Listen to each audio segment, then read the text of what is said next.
Welcome to T-Prep Talk. We're going to hear my story. You're going to hear my guest's story. It's going to help make your story. And today we have...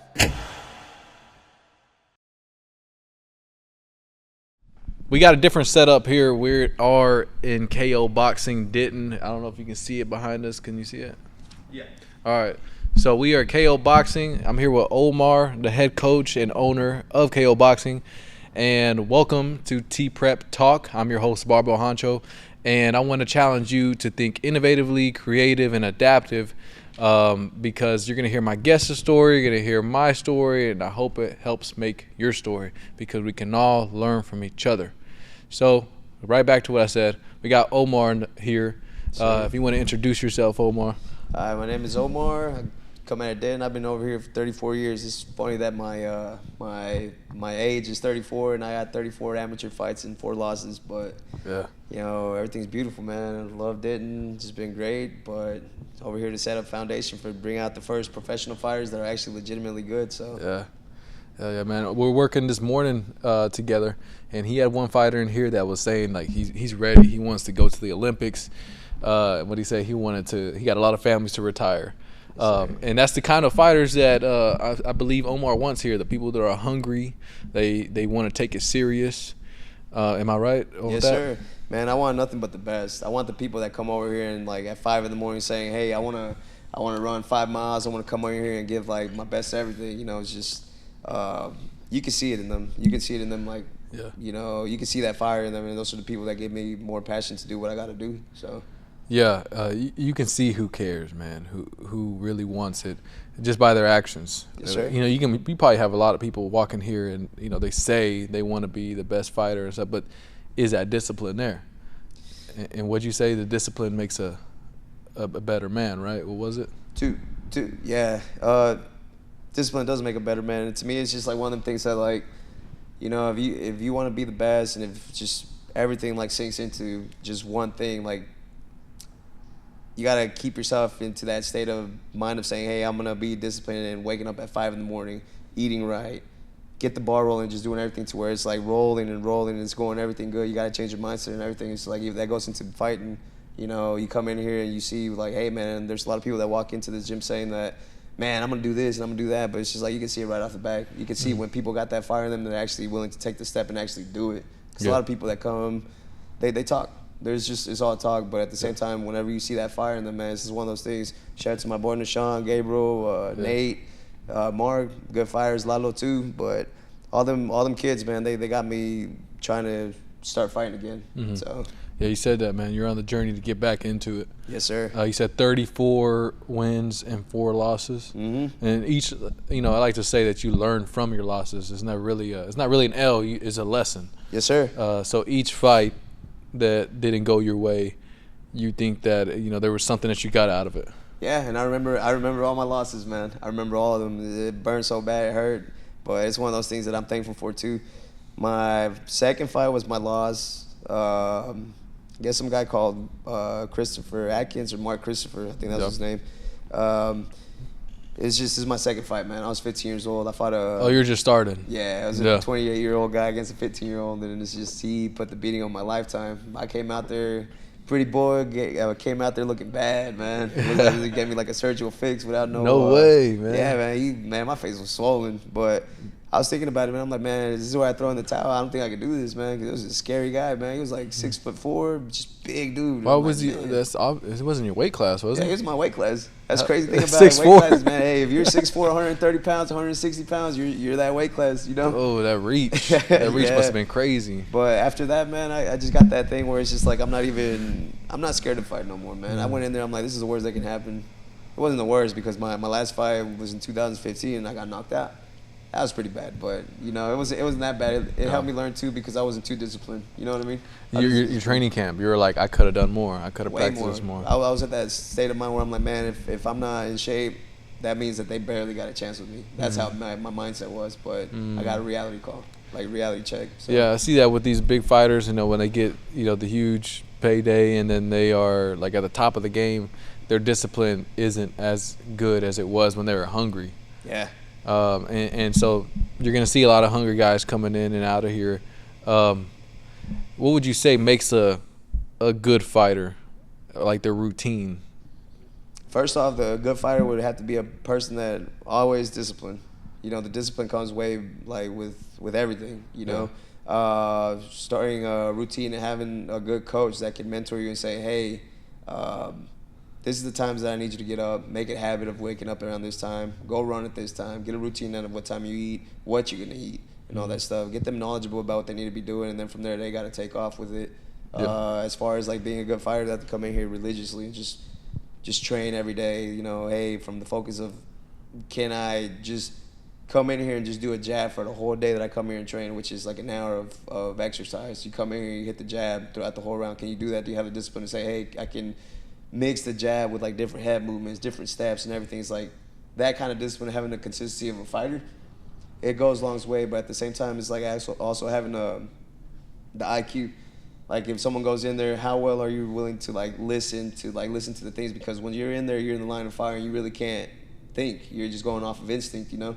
But you get in your corner, and once you get in your corner, it's like you're breathing. You got to learn how to listen and be like, hey, you know, that's what takes fighters long ways. Yeah. Also, your respect towards your coach of like, you know, outside the ring too. You know, it goes long ways. Yeah, so I was thinking whenever we sparred this morning. Now tell me, you know, because you've been in some competitive fights. So how I was looking at it was, okay, and I'm getting tired, right? You got to pick my shots. I don't want to keep throwing because then I'm going to really get gassed out. And then I was like, all right, he's moving. He's always ducking to the left. He's always dropping that head and trying to go with the overhand. So I'm going to try to time it. The moment he drops, I'm going to go for like a left low hook. Yeah. And is that like the type of IQ that you want your fighters to be in, not just in there throwing random punches? You want them to be like, okay, he's moving left. He's always dropping his hand when he does this. Like you want them paying attention to the fighter while they're fighting. Yes, big time. I want people to like get like fighting. Some people just got it naturally, you know. Yeah. But they don't know the essence of like, man, they just naturally do it, but they don't know how they do it. And it's the thing of getting people aware of how they're doing it and why they're doing it that makes a huge difference. So like timing a southpaws, like left hand, whenever they're throwing the left hand, how you can check hook them with your left. It's like stuff like that you take into IQ. Like right now with all the training that I've ever done, man, I'm getting better at like explaining to the fighter how to do it, because I used to realize that my timing was off of like how to explain it. Like I didn't know how to explain it too well, but now it's getting to the point where like I demonstrate it to them, I make them practice it, and whenever they go up there, I make them do it. You know, I'm like, at least one time, do it one time, man. This is practice what you do out here, pretty much. Yeah, so don't do all this footwork drill, head movement, combinations, and then get in the ring and throw it all the way. Exactly. Yeah, exactly, man. That's a lot of things. It's like holding your composure, like your composure, and like, you know, when you're doing all this stuff, man, it's like you make it into habit. Because at the end of the day, what we do, our own little flaws, is gonna be the instinct. Whenever we're tired, what we do is always gonna come up to the top. It always comes up. Like every fighter I've ever seen, like at the top, they always go back to their one thing that they're bad at. You know, like if they drop their hand too low, that's the same thing. As professional fighters do that too, man. That's why I always say, man, keep your hands right here and make it instinct. You have to make it instinct to where the point is like, I'm tired, man, but you got your hands up. Yeah. The foundation go a long ways. Like even from like twisting that one punch, all those little things, those little small details make you a professional. Okay, so how would you go about teaching somebody just like they don't know how to even just throw a jab or a two? They want to learn like from scratch. What would you tell them as far as how to throw a jab? First, I teach them the basic combos of like number one, which is the jab, number two, which is the right straight hand, depending if you're a southpaw or not, you know. 3, which is a hook. 4, the other right hook. 5, left uppercut. 6, right uppercut. 1, 2, 3, 4, 5, 6. Pretty much. Yeah. From there, it's the basics of stepping back and forth, forth and back, and left to right, right to left. Yeah. Those little things, make them practice it with the foundation of just keeping your hands up. And, you know, you make them practice it, like just a dance move that you're trying to do, or some certain skating trick or something that you want to do. You keep doing it, you keep doing it, you keep doing it, you keep doing it. Okay. Hours of the same thing, and once you get it right, then I start focusing on it. I'm right there directing them as they're doing it, you know. Yeah. So let's say you got fighters on the bag. Sometimes when I'm running the hybrid class, like we just do bag work and then lift. I think I explained it to you. Yes, sir. That's all we do. It's kind of the basics. But let's say somebody's I say like jab. We're just gonna work on the jab. you're good with telling fighters to just work on the jab for like a whole round straight. Yeah.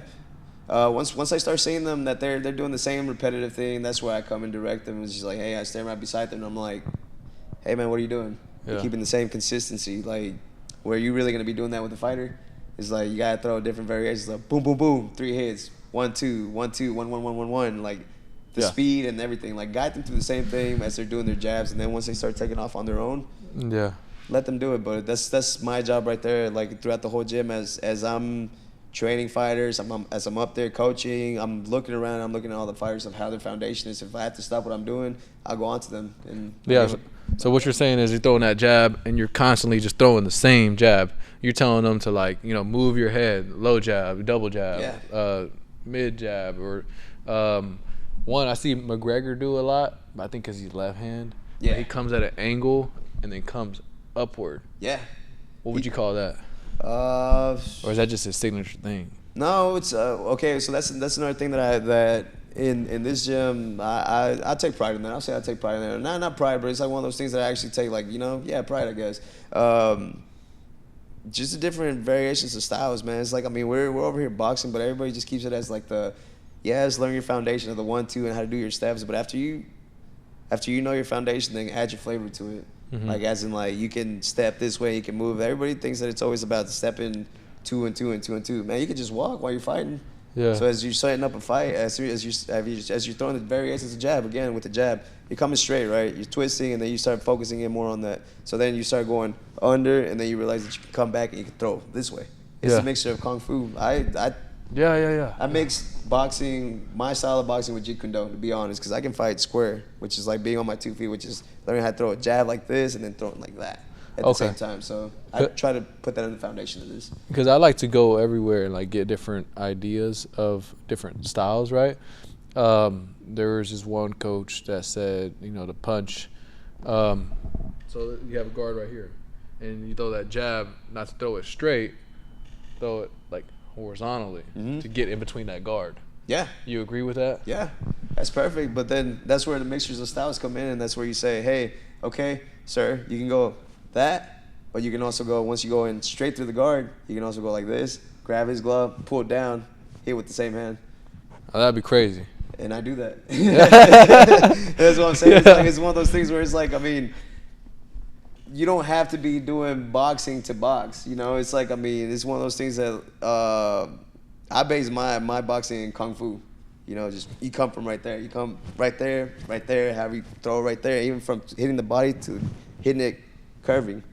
It's a beautiful thing, man. It's like a dance. I like that, man, because I really do. You post a video on Instagram of you hitting the bag. I'm pretty sure even if you posted a video of you hitting the bag on Instagram, you're going to have some people like, hey, move your feet like this, turn your hand like this, like the Instagram coaches.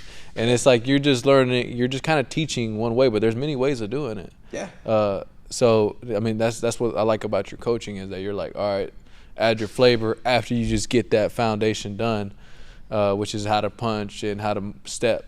And then after that, start adding your flavor, is what you're saying. Yeah, and I mean, I like what you were telling me about, like, the comments on Instagram and, like, just comments in general. That's a beautiful thing, man. Like, wise man is always open to different things, which is like, I mean, if someone tells me like, oh man, you got your hand too low, maybe you want to try to spin over them, I'm gonna question that and I'm gonna look into it, and then if it does benefit me, then I'm gonna take it with me. So any kind of criticism is pretty good. I consider that. Yeah. I'm like with you on that, but at the same time, it's like, what's the source? Like if you're not even a boxer, like you just started and you're trying to coach me, it's like. And here's the thing. Let me cut you off on that. Sorry about that. I got a personal person. Hey man, if you see this, I'm sorry. I'm not really putting your name out there, but I got this guy that he brings his son up here, and he doesn't really do too much. And you would look at him, he's kind of like mid-30s. His dad. It's like you would say like he's in the couch telling him what to do. It's like. But to be honest, this guy got really good IQ, but a lot of fighters don't take him serious because of the fact that, just the way he looks, and he doesn't really come in here. But he got a lot of sense that I even told him. I'm like, the fighters are smart. They're going to listen to you. Yeah. Which he does got really high IQ on that, which is kind of like, I looked at it at first. I'm like, man, this guy actually knows what he's talking about. But at the same time, he doesn't really do boxing, which is, I'm open to all experiences. That's like sports heads, man, like they'll sit there and like talk stats, like, you know, from the tee, man, Yeah. like timing, everything. Like, oh, his break is a second too short on his route. That's why he's not getting open fast enough.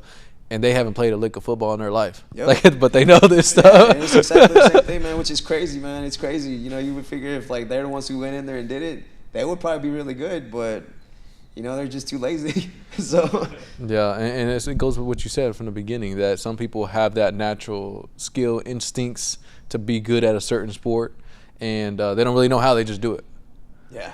I think that was I think Javante Davis said something like that. Like, Really? he's all like, I don't know, I Nice. just do it. And of course he's consistent with it, and it gets better.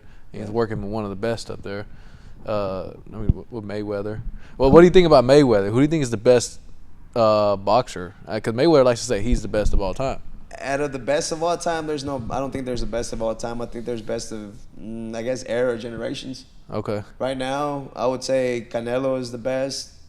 Not really so much the best, but I would say him, Javante are actually like the face of boxing, to be honest. And there's a lot of prospect fighters, but at the same time, it's like, I mean, as for Mayweather, he was the best around 2010. I mean, before that, probably like early 1990s, no, late 1990s, 2000s. He was on his way up, and then like around 2010s, whenever his peak was.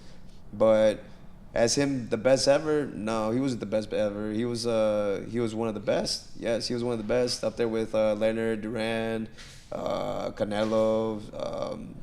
But he Tyson did- Fury was good in his time. So was Deontay Wilder. So Unfortunately, he did piece up Canelo, though.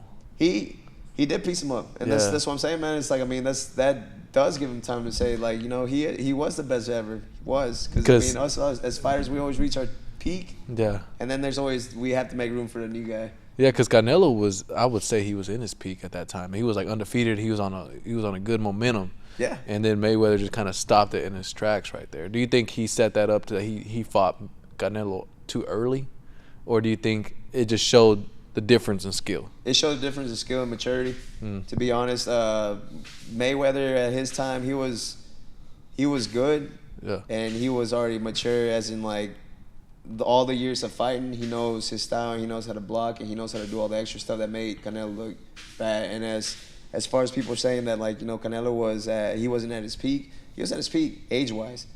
Right now, if you were to put 22-year-old Canelo against 34-year-old Canelo, 34-year-old Canelo would win, because basically so off of experience. So you switched ages. Yes, sir. So, I mean, I see it like that. If Mayweather was to fight Mayweather whenever he was young, and as to how he is now, who knows? Because, I mean, Mayweather knows how to box. He is really he's a defensive genius. Yeah. Canelo's an offensive and defensive genius, but they all got their own styles. Styles make fights. You look at the Bivol fight, he got pieced up because of the simple fact that the guy was just bigger. He was just bigger, and he was throwing variations of just straights, you know? Yeah, and the distance matters. Yep. So, I mean, Could you who do I got right now as the best? On weight classes, I like better beef. I like better beef. Like in 175 and 168, I got Canelo still, but then I would put that Benavidez would give him a really, really, really good fight, but I still got Canelo winning. But over Benavidez? Huh? Over Benavidez? Yeah. Wow. I'm sure that Canelo would beat him. It would be a really, really, really, really tough fight, but I got Canelo winning by TKO. I hope it happens, man. They would probably make a trilogy, man, to be honest. But those are the type of fights that, again, as a fighter, you want to. Wait, Benavidez? We're talking about Jose Benavidez? Jose Or David Benavidez. David. Sorry, yeah. David- Benavidez. They can make a 3 trilogy. Oh, you're fight. saying that if they fought once, they can do a whole 3-fight series. Yes, but it's one of those things. Again, it's like, I mean, again, if Deontay Wilder and Tyson Fury, man, they had one of the best fights. But man, those fights took so much out of them that whenever they fought other opposition, they weren't the same after that. So if Canelo fights Benavidez, I know he would beat Benavidez. I know a fact, 100%.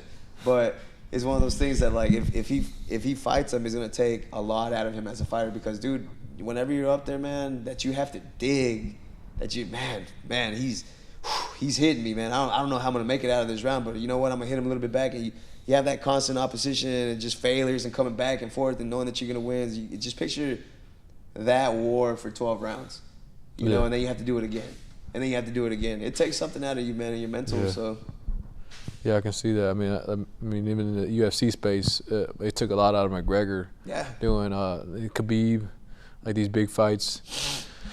But yeah, and so again, you got 34 wins, okay, and you're planning on continuing to fight here soon. What are you thinking? What weight class? I'm gonna definitely drop down to, if I'm gonna fight amateur, I'm gonna get down to 178. 178. I'm gonna tear all those people up, man. What's that? Light heavyweight? Light heavyweight. Okay. And then after that, I'm gonna drop down to 160 for pros, and I'll probably fight at 155 for pro. Okay. Even that for there, I mean, they're saying like 5'7", still 5'7", 5'8" is too short for pros, but I'm like, yeah, you guys haven't met me yet, so. But you need that. You need that confidence as a fighter. That you can't. I see that, and I like that when I talked to a couple of your fighters here, like they sounded hungry. You know, they're like, put anybody in front of me, I'm ready right now. Yeah. Like, that's the kind of mentality they were having. Yeah, that KO boxing, man, is the type of structure, is the type of culture that I'm trying to make, like the best of the best. We come over here, it's like, you know, Sparta 300. Have you seen that movie? Yeah. Well, it's like that, man. I'm like, if you want to fight, man, whenever you come over here at 5 a.m, you log me for 3 miles.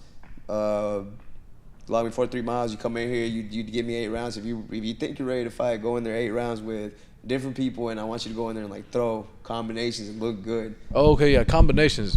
So working on combinations on the bag, working on combinations on the mitts.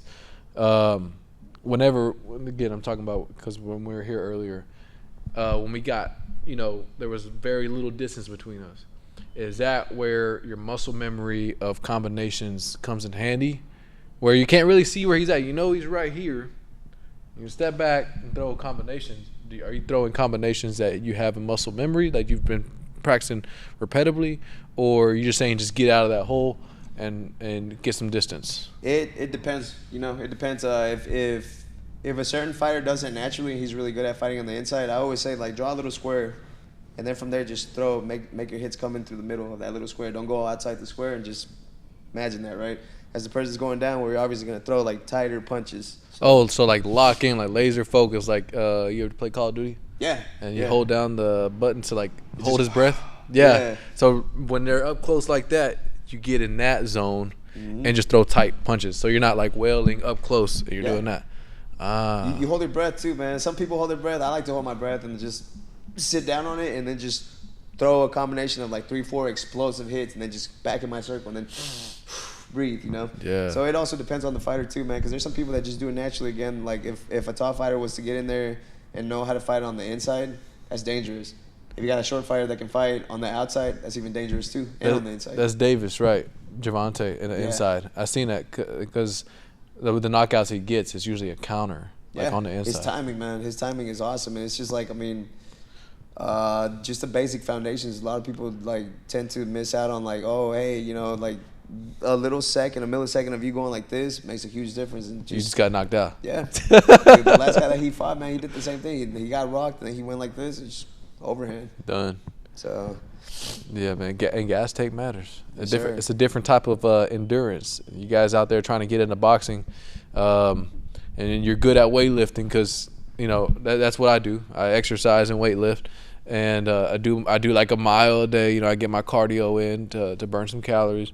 But stepping in the ring, man, doing boxing drills is a whole different type of cardio. After like round 2, I was dead.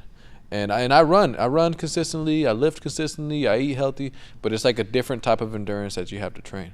So if you're looking to get into boxing, you would think, I think you would be with me on this, that like you have to get into boxing shape by working out boxing.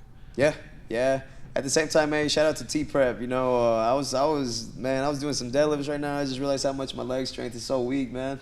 Yeah. So, I mean, it's one of those things that I would say, like, I mean, obviously, yes, boxing is really good for, like, you know, because there's different types of cardio, right? Yeah. The cardio, this and that, like weights, but it also made me realize too that, like, hey, man, like, if there's those little things that I need to sharpen up, if I'm already doing it with like my hands and my body, I need to also work out my legs and like actually pick up, and like actually it would help me more with like more of my foundation. So you definitely have to definitely be weightlifting, and you have to definitely be doing consistently fighting different types of workouts. Like, I mean, if you're gonna be throwing a punch, man, you definitely want to work out your triceps. So. Yeah, that push, the fast twitch. So like you said, T-Prep is here at KO as well. The collaboration. I really am looking forward to working with the fighters for strength and conditioning.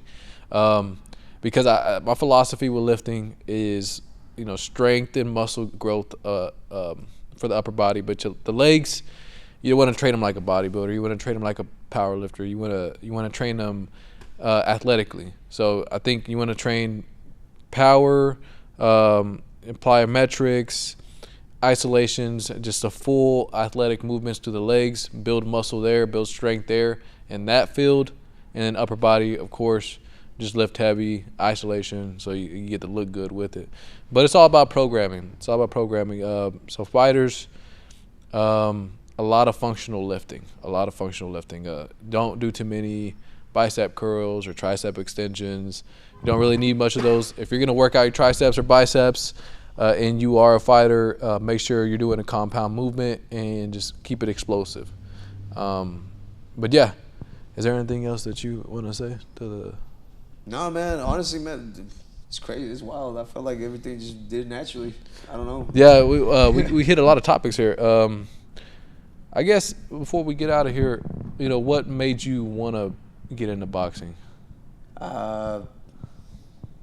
Just fighting, man. I would love to street fight all the time. Okay. I'd always when I was a kid, I was bullied. Not even bullied, but every time I get into a fight, I would start a fight and I always get beat up. I would start the fight and I would get beat up. That's embarrassing, man.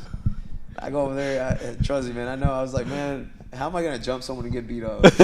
No, you jump somebody. Yeah, man. So that was like, all right, let me get in the gym. Yeah, the dude ended up being one of my really good best friends, man. Okay, but, yeah. Man, when I was a kid, man, I got one of my friends to hold him back, and then I punched him in the face. Then he flipped him over, punched him in the face. I was like, no.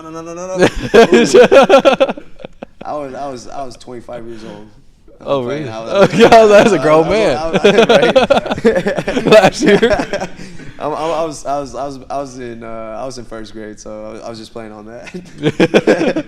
But no, yeah, man, it's just one of those things that I don't know, man. It started in backyard brawling. It was just kids, teenagers. Oh man, you think you beat that dude up from the next street? He was calling you out. It's just it was fun, man. We started betting money on it. It's just.